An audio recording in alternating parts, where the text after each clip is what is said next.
York's classic rock, Q1043. I am sitting here with a woman I've been a fan of for so long. I am very, very excited. I think most of you know her from Boardwalk Empire. I'm sitting next to Margaret Schroeder. Margaret Schroeder is next to me. That would be Kelly MacDonald, who started her career in Train Spotting and also did T2.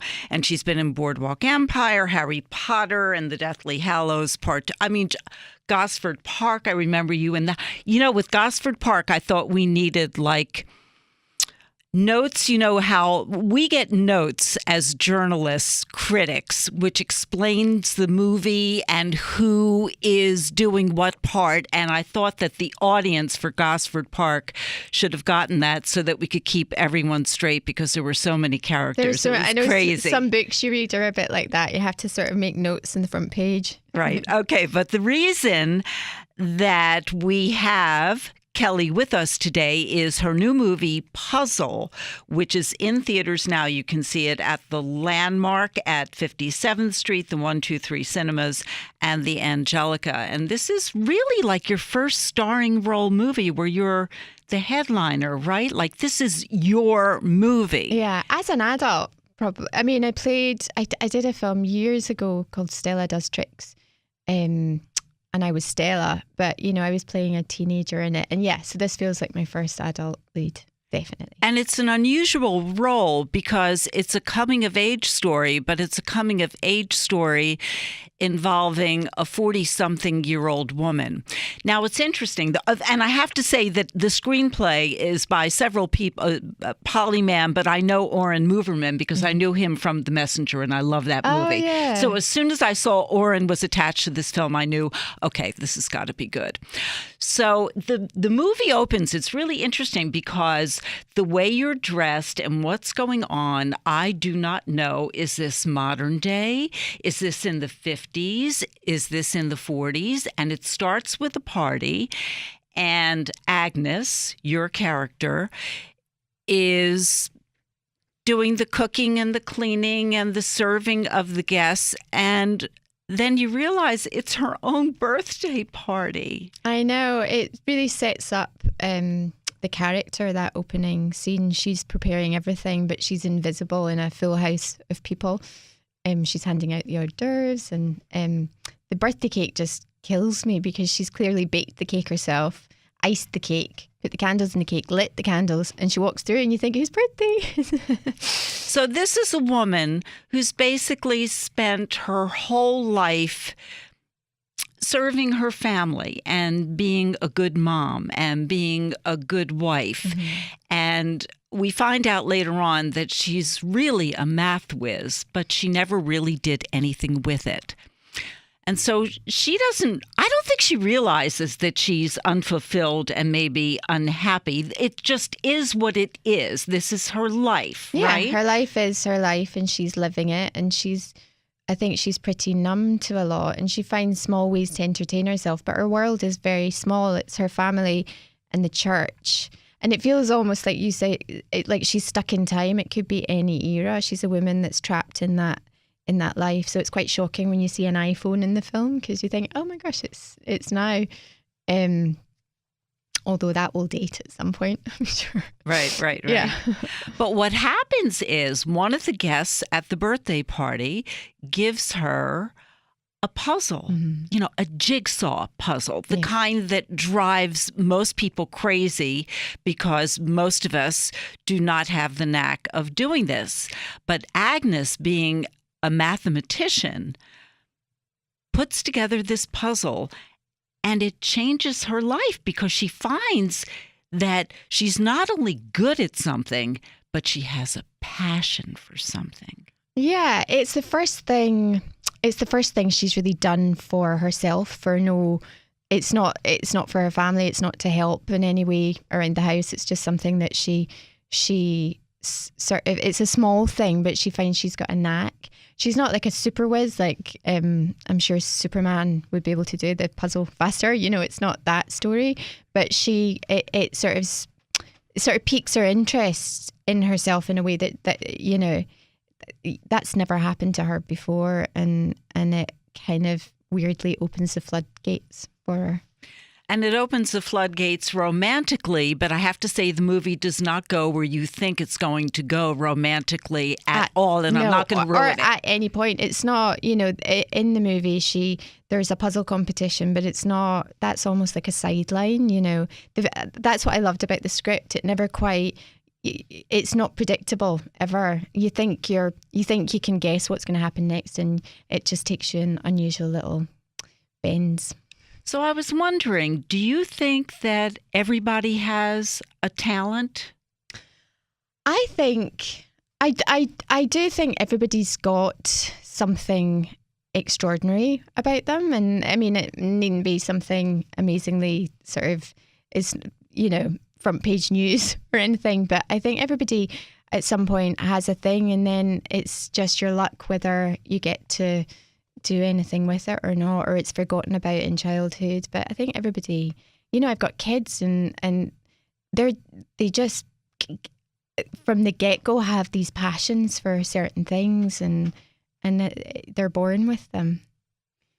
I'm speaking with Kelly MacDonald. She is the star of Puzzle. You know her probably best as Margaret Schroeder from Boardwalk Empire, but she actually started her career, or the first big movie for you would be Trainspotting, when you were 19 when it was filmed. Yeah. Is it true that you were working in a bar and you just saw, how did you audition for Trainspotting? I was working in a bar restaurant in the West End of Glasgow, and I went out on my lunch break and met with a friend who worked in the record shop round the corner, and he said, someone was handing out these flyers, and I thought of you, and the flyer said, we're looking for someone to be in our film, The Makers of Shallow Grave. It said something like they're looking for the new Patricia Arquette, who I've since, I didn't have any scenes with her in Boardwalk, but Yeah, but I can't say, what?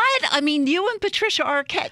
Well, they just were looking for, I think the other name mentioned, character. They said Kate Moss as well, who's not an actress, but, it was just, they were looking for a kind of new face. Mm-hmm. And so I went back to work after lunch, and the same person had clearly been in the restaurant handing out the flyers, and one of the waiters came over and said, I picked one of these up for you. This guy came in, and so I got two in the space of an hour, and I thought that's quite interesting, because I'd been sort of privately thinking about drama school, and I thought this would be a good experience to sort of go for an audition. I mean, it was really just because I wanted to go to drama school. I didn't think I was going to get the part. But did you do any acting before that in school or anything? No, my school didn't have any facilities. It does now. There's a Kelly MacDonald Drama Centre. Oh my God, you have a drama centre name for you. But at the time, nothing. And I sort of joined an amateur dramatics sort of group for a few weeks when I was like early teens, but it was kind of a bit odd, and I was the youngest by far. But it definitely gave me I would get so nervous beforehand, and then afterwards I would be sort of adrenalised, and then nervous for a week again, in readiness for the next sort of session. So I knew there was something there. It's really weird. There's a Yiddish word for this, and it's called beshert, and it's meant to be. So the fact that you got two leaflets, it was a signal to you that this is something you should be doing. I know, if you believe in fate and everything. Do you? I think I do. I believe in something, and I've spoken to enough people that have done something kind of extraordinary, and it seems to be a theme that everybody kind of has felt this thing inside them, and whether it's fate or whether it's this something that drives them and creates the opportunities, I don't know, but I like to believe in. So you start your career 19 years old and nude. Yeah. I did. I was 19 though. If you're going to be nude at any age, I think 19 is perfectly reasonable. Well, that makes sense. But there are some actresses now who are like much later in life doing nudity, which I find very refreshing and healthy. I do as well. I do as well. And there should be all sorts of shapes and sizes. So I feel like actresses have to be kind of athletes or something. I mean, a lot of male actors do as well for their big sort of hunky roles, and but yeah, it's like all women, kind of have to be like yoga, Olympic yogis. So what have you not done that you would still like to do? I would like, there's people I'd like to work with. It's really about I never know until I get the next script. I'm about to start a new job, and I'm as excited about this as I've been about anything else I've done. I just love getting excited about a new character, and I can't wait to get started. So what's the new character? I play, it's a really interesting, it's a TV series called Giri Haji, and it's mostly Japanese actors. Actually, a lot of it will be in Japanese, and so it's a Tokyo story that sort of leaks into London, and I'm like part of the London side of the story. I play a police officer and crime lecturer who gets involved in this Japanese underworld. I have to say, in Boardwalk Empire, and I was late to the game because I'm one of these binge watchers. I don't really watch TV. Mm-hmm. So I find a show that my husband and I can both agree on, which is really rare. Yeah. And so he was a fan of Boardwalk Empire early on. And so we were binge watching. I think it was last year. Oh, that's interesting. Margaret was our favorite character. She was kind of amazing to play because I never knew what was going to happen next for her. She started off as a very meek and kind of pathetic character that sort of needs to be helped, and there was moments during the show that I couldn't believe how big a change. It was like chalk and cheese from the pilot, where Margaret was totally in charge, and she's like rocking a rifle and kind of getting Nucky out of situations. So yeah, it was a great job. And Steve Buscemi just rocks. I just love him. And he knows if you ever want to get a ticket to anything and something's sold out, or if you ever want to get connected to someone and you think, who can I get in touch? Steve knows everybody. Like he's that guy that, there was an author coming to Glasgow and it had sold out the tickets for this little book reading. And I was thinking, who can I? And then I was like, oh, Steve. Of course Steve will know. And so yeah, he hooked me up. All right. So Puzzle is now open at the Landmark at 57th Street, also at the 123 Cinema and the Angelica. And it's really an unusual coming-of-ager because it's a coming-of-ager dealing with a woman in her early 40s. Mm-hmm. We're not going to ruin the end for you, but it really has kind of a surprise ending. So getting back to, we were talking about, you were saying you didn't know if you believed in fate or not. I have a theory about this, and see what happened to you kind of proves my theory, which is half of life is fate, things come to you, and the other half is choice, whether you take that opportunity to do something or not.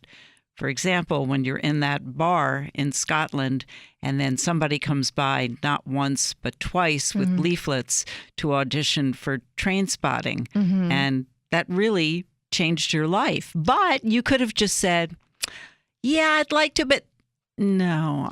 I made myself, there were certain things that it said on the flyer that you had to go along with a passport photograph, and I was skint. I didn't have much money at all.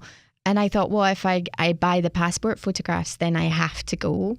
That, otherwise it's just like a waste of money that I can't afford. So I did that. And then when I got to the audition hall itself, I'd gone up the wrong stairs and the door was locked. And I could see in the windows that it was the right place, but I'd come in the wrong way. And I thought, well, that's a sign that I shouldn't go in. Well, you are a believer in signs. I am, I know. But then this girl came up the wrong stairs as well, and she just, without even saying anything, sort of linked arms with me and said, "Oh, we've come up the wrong way. Come on, it's this way." And she walked me into the hall. So yeah.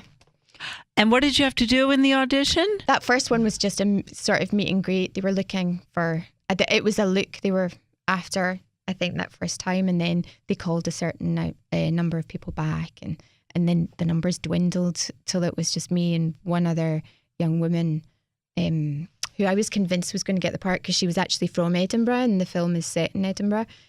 So it got down to us doing a screen test. Well, thank you. Anything else you'd like to add really quickly? Because we're wrapping up. Just go and see Puzzle. It's a really lovely movie. I'm very proud of it. And I think I'm going to try a jigsaw puzzle as a Puzzles result. are awesome, and all the puzzlers out there are coming out the woodwork now. Oh, sure. It's okay now to Wait, you made admit. puzzling cool. I know. Yes. It is cool. What do you mean?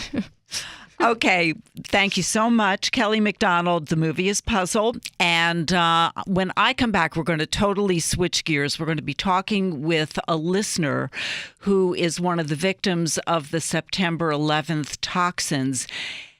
He has breast cancer. And this is not uncommon with September 11th victims, but particularly scary because in a man, by the time you find it, it's late. Yeah. So we'll be dealing with that when we come back. Q1043.